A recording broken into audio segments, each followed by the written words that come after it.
ছেলে পিলে যখন বিয়ে করার মতন হবে তো তখন করে শোক পড়ার মতন ঘুংসি হয়ে বেড়াবে, খালি দেখালে বাড়তে যাইছে তো চালা করে না, কার সাথে কথা কয় না, খান নাইসা হইয়া কোন রকম হয়ে যাইছে। কেউ কিছু কইলে তিল তিল করে রাখছে, ঘরে যা লক করে শুতে গেছে নিংটি মেরেও।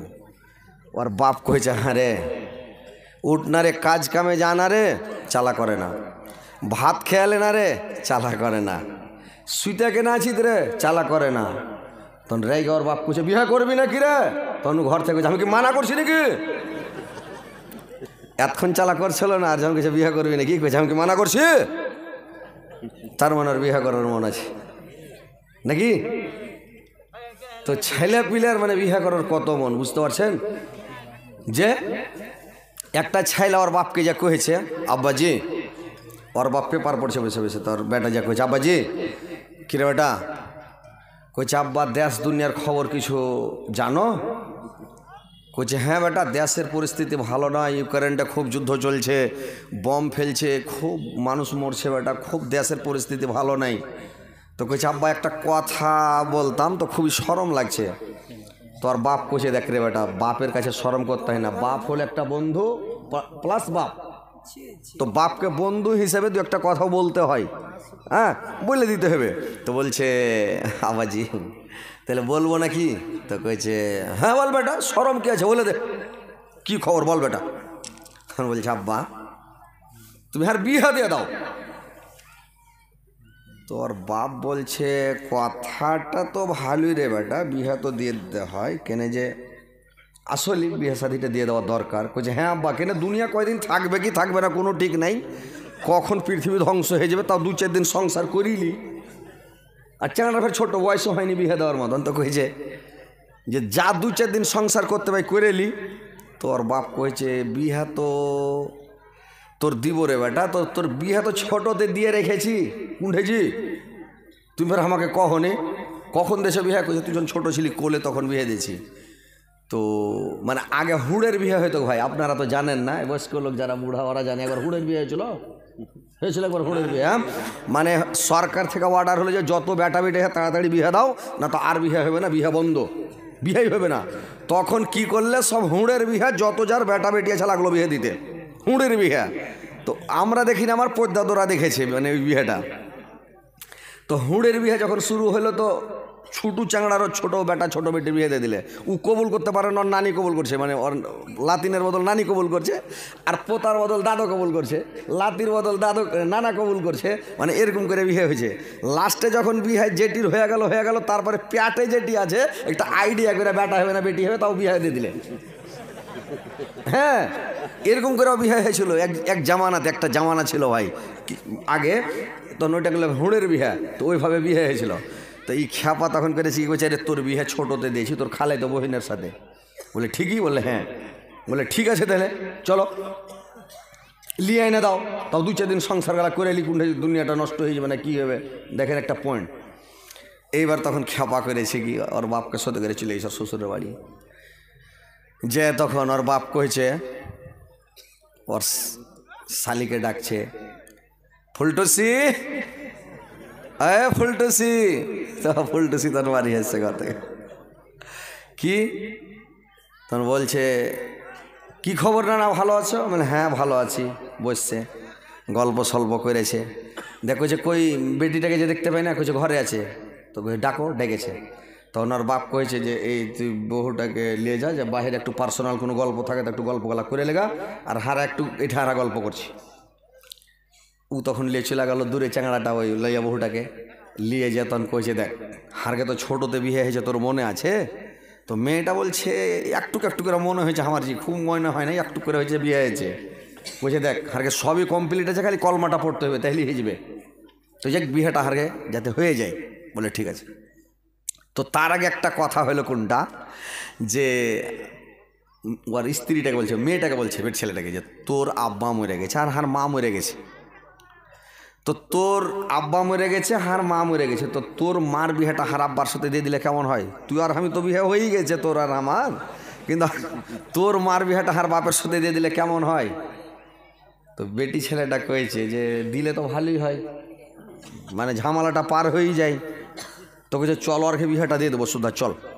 এবার যে কয়েছে ওখানে যা কয়েছে আব্বা মুলবি ডাকো, কাজী ডাকো, বিয়া পড়ে দেবে। কাজীকে ডাকলে ডেকে কইছে দেখো আমরা একটা সিদ্ধান্ত লিয়ে যে ওর মা আর হার আব্বা, ওর আব্বা মরেছে হার মা মরেছে, তো দুজনের হারা বিহাটা দিয়ে দিই। তো কইছে দেখ বেটা তোরা যখন বড় হয়ে গেছি তা তোরা যখন সিদ্ধান্ত নিয়েছি তো তোরকে সিদ্ধান্তের উপরে তার কথা বলা যাবে না। দেখেন বিয়ে করালে সবারই মন রাজি।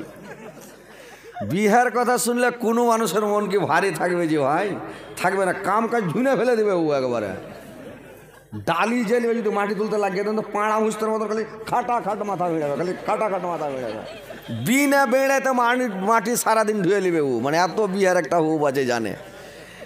দুজনের বিহে দিয়ে দিয়েছে। আপনারা কোরআন কিনে কিনে দিছেন জি? কোরআন গালা কিনে দিছেন? টাকাটা দিতে পারেন না, ঠিক না? টাকা দিয়ে দিবেন, কোরআন দিয়েন না, টাকাটা দিয়ে দিবেন, নেকিটা বেশি পাবেন। কোরআন মাদ্রাসাতে জমা লেগা আছে, পড়ার লোক নাই। মসজিদে মাদ্রাসাতে কোরআন ঢেরই লেগা আছে, কত ছাত্র পড়বে কোরআন? কোরআন কেউ কিনবেন না, যে টাকা দিবেন কোরআনের দাম দিয়ে দিবেন, যেটি টাকায় কিনছেন ওই টাকাটা দিয়ে দিবেন, এটা করে নেকিটা কোরআনের পেয়ে নেবেন। হ্যাঁ ঠিক আছে বলছেন, রাগ করিয়েন না ভাই। হ্যাঁ আর এখন কোরআনের দাম দিয়ে দেন, তাইলে নেকি লর মন থাকলে আর এখন কোরআনের দাম দিয়ে দেন। হ্যাঁ নাই তাহলে বসেন, লক্ষ্যরে বসুন, এটা বসেন। এবার কি করেছে ভাই, এবার ওর বাপ মার দুজনের বিহা কিন্তু দিয়ে দিলে। বিহা দিয়ে লিয়ে গেল, লিয়ে যায় তখন ওরা যখন বাড়ি চলে গেছে, বাড়ি যা কয়েছে আব্বা, ওর বেটা কয়েছে আব্বা তোমারকে তো বিহাটা হারা দিয়ে দিল, তো হারকে যে কলমাটা পড়াইলে না, কইছে দেখ বেটা তোরা এখন ছোট আছিস, এখন 5 বছর চুপচাপ থাক, তারপরে তখন তোর বিহাটা পড়াবো। কইছে 5 বছর হারা করে থাকবো না, তোমার বিহাটা হয়ে গেলো তাহলে তুমি মানে আসমানে চান হাতে পেলে নাকি আর হারা পুড়ে থাকবো? বাড়ি ঘর শালাকে সবকে জ্বালিয়া পুড়িয়ে শেষ করে দেবো, আগুন ধরিয়া ঘর পুড়াইতে শুরু করে দেয়। আবার ওর বাপ তখন ওকে ব্যাগার টাকার ধরছে, থাম বেটা থাম, একটু থাম রে বেটা, বাড়ি পুড়েছি না। কইছে কেনে তুমি বিয়ে করে আর আমার খালি কলমাটা পড়াইলে হয়ে যাবে আর তুমি মানে রুকে থুয়েছ? লাস্টে ওর বেটার তখন মূলবি ডেকে বিহা পড়িয়া তখন আর শান্তি পাই। তো বিহে জিনিসটা এমনই জিনিস যে ভাই মাথাতে কিছুই সুঝবে না নাকি। তো বিহাটা আদমের মানে মনের মধ্যে জান্নাতেও শান্তি নাই, ওর মন ভালো নাই, খালি মানে ঘাটার মাটার। আর একলে কি ভালো লাগবে যে ভাই? ভালো লাগবে পৃথিবীতে? টাকার ওপরে যদি আপনি শুতে থাকেন, আপনার স্ত্রী না থাকে তো আপনার মনে শান্তি থাকবে না। আর যদি একটা কম খান, যদি অভাব বাড়িতে থাকে কিন্তু স্ত্রী একটা মনের মতন আছে, তাহলে একটা যদি সুন্দরী স্ত্রী থাকে, সুন্দরী বউ থাকে, মনের মতন একটা স্ত্রী থাকে আপনার বাড়িতে, তো মনে শান্তি ভাই, ভক্তি ইচ্ছা লাগবে না? লাগবে? মনের মতন একটা স্ত্রী থাকলে ভক্তি ইচ্ছা লাগবে যে ভাই? ভক্তি সে কিছু লাগবে না, মনে একটা খুশি থাকবে, আনন্দ থাকবে। এবার আল্লাহ বুঝতে পারলেন আদমের ব্যাপার। এবার আল্লাহ পাক করলেন কি, আদমের বাপ পঞ্জরকার একটা হাড্ডি টেনে মা হাওয়াকে তৈরি করলেন। মা হাওয়াকে তৈরি করে যখন হযরত আদম আলাইহিস সালামকে দিয়ে দিলেন, ওর জোড়া বানিয়ে দিলেন। মা হাওয়া যখন আদমকে মানে হাওয়াকে পেয়ে গেল, এইবার আদমের মন ফুর্তি হয়ে গেল, মনটা আনন্দ হয়ে গেল, আর মনের মধ্যে চিন্তা নাই, আর জান্নাতের মধ্যে ঘুরার ফিরা খায় মাস্তি করে রে ভাই। তো ওইরকম আল্লাহ পাক পৃথিবীতে নারী জাতিকে তৈরি করেছে পুরুষের মন ফ্রি করার জন্য, পুরুষ জাতির মনকে খুশি করার জন্য, পুরুষ জাতির সেবা করার জন্য, তাবেদারি করার জন্য, খিদমত করার জন্য, পুরুষের মনটাকে ভালো রাখার জন্য আল্লাহ পাক নারী জাতিকে তৈরি করেছে। বিবি রহিমা বলল, স্বামী গো, আল্লাহ পাক আমাদেরকে নারী জাতিকে তৈরি করেছেন পুরুষের সেবা করার জন্য।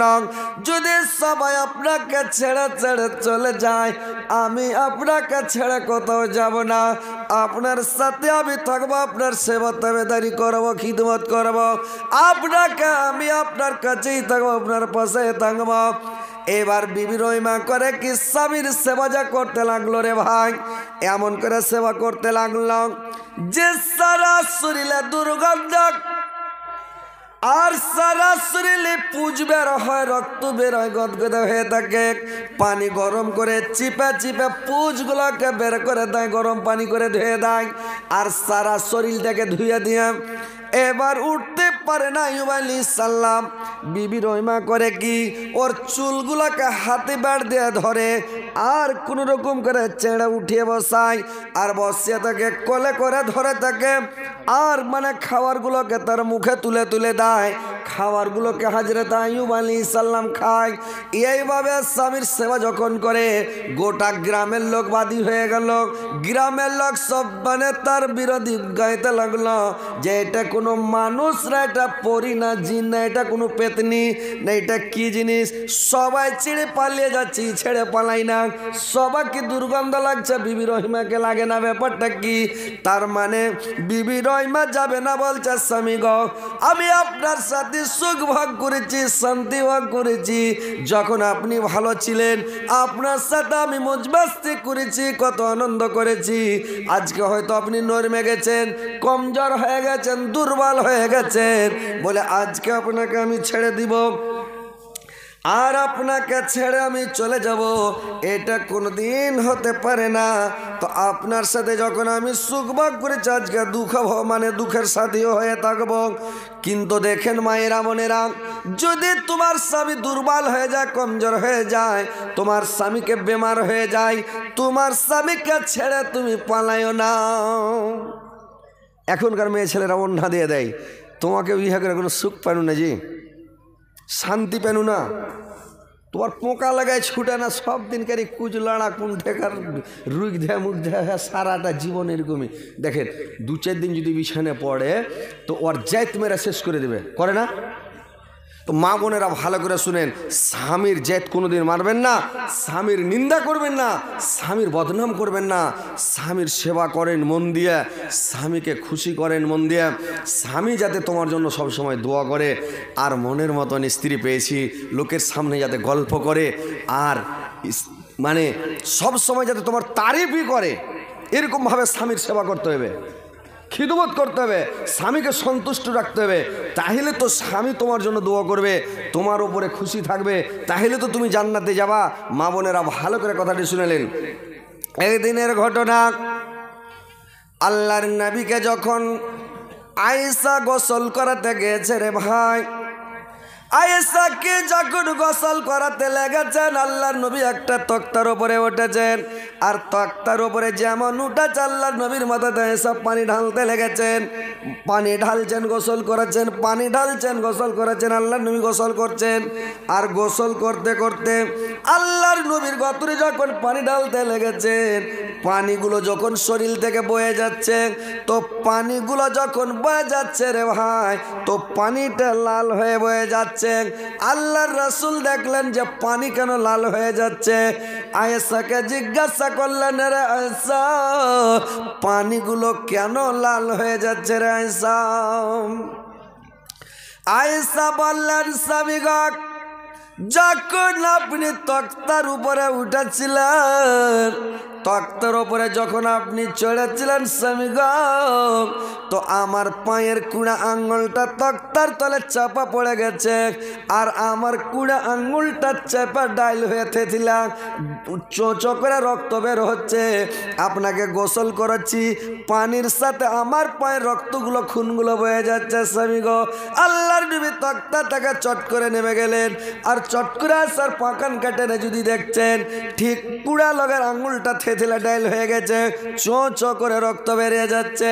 আল্লাহর নবী দেখে বলল, এসারে তুমি একবার উহা করলে না, তুমি কটবিস করলে না, তুমি একবার আমাকে উঠতে বললেন না যে একটু নেমে যান তক্তা থেকে, কেউ একটু সেরে বসুন, কে একটু নামুন, আমি পাটা টেনে নিই, কি পা ঝাড়াঝাড়িও করলে না, টানাটানিও করলে না, ব্যাপারটা কি আয়েশা? আয়েশা বললেন, স্বামী গো, আমার তো শুধু একটাই কুড়া আঙ্গুল চেপেছে, যদি আমার 2 পায়ের সবটি আঙ্গুল যদি চেপে যেত আর আঙ্গুলটি যদি থেতলা ডাইল হয়ে যেত, যদি সবটি আঙ্গুল ফেটে রক্ত বয়ে চলে যেত, তবু আপনাকে আমি কষ্ট দিতে পারতাম না, আঘাত দিতে পারতাম না, তক্তা থেকে আপনাকে নামতে আমি বলতে পারতাম না। স্বামী গো, স্বামীকে কত ভালোবাসে ভাই। এখনকার মেয়ে ছেলে হলে যদি খালি একটুক লোকটা কুচিলে যায়, ওকে 3 পাল্টি দিবে ধাক্কা মেরে, রে মুখ পোড়ার বাটা, কপালে চোখ নাই নাকি তোর? কি ভাই বলতো কিনা? মারবে ধাক্কা, ওকে উল্টে ফেলে দেবে, কপালে চোখ নাই, হাঁটতে হাঁটতে যদি একটু ঝোঁকে পা পড়ে যায়, একটু পা যদি পড়ে যায় তাহলে একটু কুচলে গেলেই রেগে যাবে, উফ কপালে চোখ নাই, আর আল্লাহকে হুঁশ দেয়নি, জ্ঞান দেয়নি, আধৈসা হয়ে যাইছে, বয়সের বুড়া হয়ে যাইছে, ওর হুঁশ নাই, হাঁটার ঢং নাই, ও লোকটাকে কুচলে দিলে 14টা কথা শুনাইবে, হয়তো সারাদিন চালাও করবে না, খেতেও দেবে না, সেবাও করবে না, নাকি? এরকম মেয়ে ছেলে আছে। তো মা বোনেরা ভালো করে শুনেন, স্বামীর সেবা করেন, স্বামীকে খুশি করেন, সন্তুষ্ট করেন, স্বামীকে ভালোবাসেন। স্বামী হচ্ছে জানের জান, স্বামী হচ্ছে প্রাণের প্রাণ, স্বামী হচ্ছে তোমার অর্ধেক জীবন। আর ভাই, আপনাদেরও অর্ধেক জীবন হচ্ছে নারী জাতি, মহিলা জাতি, আপনাদেরও অর্ধেক জীবন, নাকি? আমাদের অর্ধেক জীবন এটা একটা, মানে বডিটা হচ্ছে কি, এই বডিটা হজরত আলী, নাকি? আমার কোথাও লেখা কি আছে, কোনো জায়গায় যা দাগ আছে যে এটা হজরত আলী, কিন্তু লেখা নাই, কিন্তু সবাই জানে যে এটা হজরত আলী। তো এইবার এই যে একটা জীবন, তো এই জীবনটা স্ত্রীর জীবন অর্ধেক আর পুরুষের জীবন অর্ধেক, দেয় একটা জীবন। তো স্ত্রীকে ভালোবাসতে হবে স্বামীকে, স্বামী ভালোবাসবে স্ত্রীকে। তো স্বামীকে কষ্ট দেওয়া যাবে না, আর স্ত্রীরাকে আপনারাও কষ্ট দিতে পারবেন না। বুঝতে পারছেন? আপনারা কেউ মানে কষ্ট দেওয়া চলবে না স্ত্রীকে। তো মা বোনেরা ভালো করে শুনেলেন, তোমার স্বামীকে তুমি কষ্ট দেবে না, তোমার স্বামীকে তুমি আঘাত দিবে না, তোমার স্বামীকে তুমি দুঃখ দিবে না। তুমি এত ভালোবাসো, এত ভালোবাসো, তোমার জানির জান, প্রাণের প্রাণ। তোমার স্বামী তোমার জন্য কত কষ্ট করে, দেশ বিদেশ কাটে, পরের পায়েট কাটে, লেবারি করে, ভ্যান চালায়, মাটি কাটে, দাদন কাটে, কত রকমের কষ্ট পরিশ্রম করে, আর তোমার জন্য আহার জোগাড় করে, খাওয়ার জোগাড় করে, তোমার ভরণ পোশাক জোগাড় করে, শুধু তোমাকে সুখে রাখার জন্য, শান্তিতে রাখার জন্য। তোমার স্বামীকে তুমি ভালোবাসো, তোমার স্বামীকে খুশি করো, তোমার স্বামীকে তুমি সন্তুষ্ট করো, তোমার স্বামীকে তুমি ভালোবাসো, তোমার স্বামী তোমার জন্য পাগল হয়ে থাকবে। ভাইরে আমার, বন্ধুরে আমার, আল্লাহর নবী যখন খাদিজাকে বিয়ে করেছিলেন, খাদিজার বয়স ছিল 40 বছর, আল্লাহর নবীর বয়স ছিল তখন 25 বছর। আল্লাহর নবীর বয়স কম, খাদিজার বয়স বেশি। কিন্তু খাদিজাকে যখন বিয়ে করলো, খাদিজা আল্লাহর রাসূলকে এত ভালোবাসতেন, এত ভালোবাসতেন, সুবহানাল্লাহ, নিজের জীবন থেকে, নিজের জান থেকেও বেশি ভালোবাসতেন আল্লাহর রাসূলকে। নিজে না খেয়ে স্বামীকে খাওয়াতেন, মানে স্বামীকে এত ভালোবাসতেন বলার শেষ নাই। আল্লাহর নবী যখন খাদিজা মারা গেলেন রে ভাই, আল্লাহর নবী যে কোনো সভাতে, যে কোনো মজলিসে, যে কোনো জায়গাতে যদি দ্বীনের দাওয়াত দিতেন, কলমার প্রচার করতেন, তাবলীগ করতেন, আর কথা বলতে বলতে কোন লোক যদি খালি খাদিজার কথাটা উচ্চারণ করে দিতেন, খাদিজার কথাটা যদি খালি বলে দিতেন, তো আল্লাহর রাসূল খাদিজার মানে সমস্ত গল্প বন্ধ করে দিয়ে খাদিজার গুণ বর্ণনা শুরু করে দিতেন, আর খাদিজার নাম করতে লাগতেন। আমার খাদিজা এরকম ছিল, আমার খাদিজা তো ভালো ছিল, আমার খাদিজা তো সুন্দর ছিল। এবারে যখন বলতে লাগলো, ভাইরে আমার, দেখেন খাদিজাকে কত ভালোবাসতেন, খাদিজার উপরে কত মায়া, আর খাদিজা আল্লাহর নবীকে কত ভালোবেসেছেন, যে খাদিজার গুণ আল্লাহর রাসূল কোনোদিন ভুলতে পারেননি জীবনে। আল্লাহর নবী বলেছেন, আমার 13টা স্ত্রী, কিন্তু 13টা স্ত্রীর মধ্যে আল্লাহ পাক খাদিজার মতন স্ত্রী আল্লাহ আমাকে একটাও দান করেননি। খাদিজার মতন স্ত্রী আল্লাহ আমাকে একটাও দান করেনি। খাদিজা এত ভালো ছিল, এত আমাকে ভালোবাসতো, এত আমাকে মানে এত ভালোবাসা দিত, বলার শেষ নাই। কত ভালোবাসতেন জানেন ভাইরে আমার? এই ভালোবাসাটা দায় কেটা মা, পৃথিবীর বুকে অন্য কেউ দিতে পারি না। ভালোবাসা দেয় একমাত্র মা। মা ছেলেকে ভালোবাসে। কিন্তু ভাইরে আমার, খাদিজা আল্লাহর রাসূলকে কত ভালোবাসতেন, কত ভালোবাসতেন। খাদিজা জানে যে মানে আমার স্বামী মাহারা, মাওড়া, বাপ হারা, ইয়াতীম, আমার স্বামী গরিব দুর্বল, আমার স্বামী অসহায়। আল্লাহর নবীকে খাদিজা তো ভালোবাসতেন যে আল্লাহর নবী যখন দিনের দাওয়াত দিতে যেতেন, তাবলীগ করতে চলে যেতেন, রাত্রিবেলা যখন দিনের দাওয়াত দিতে যেতেন, তো আল্লাহর নবী যখন দাওয়াত দিয়ে রাত 12টা 1টার সময় 2টার সময় রাত্রি যখন ফিরে আসতেন, মায়েরা বোনেরা ভালো করে শুনেলেন স্বামীকে কতটা ভালোবাসতে হবে। মায়েরা ভালো করে শুনেন, আল্লাহর রাসূল যখন তাবলীগ করে আসতেন, গেটের কাছে এসে একবার খালি কপাটে ঠোকা মেরে দিতেন, খালি বলতেন খাদিজা। একবার ঠোকা মারার সঙ্গে সঙ্গে রে ভাই কেওয়াড়খানা খুলে যেত। আল্লাহর নবী যেমন ঘরে প্রবেশ করতেন, চট করে খাদিজা গেট বন্ধ করে দিতেন, খিল ঢুকে দিতেন, হুড়কা লাগিয়ে দিতেন। এইবার কেওয়াড় যখন বন্ধ করে দিতেন, দেখতে দেখতে 2 দিন 4 দিন 8 দিন 10 দিন 1 মাস 2 মাস 6 মাস বছর, আল্লাহর নবী একদিন খাদিজাকে জিজ্ঞাসা করছে, রে খাদিজা, তুমি কি রাত্রিবেলায় বিছানায় ঘুমাও না?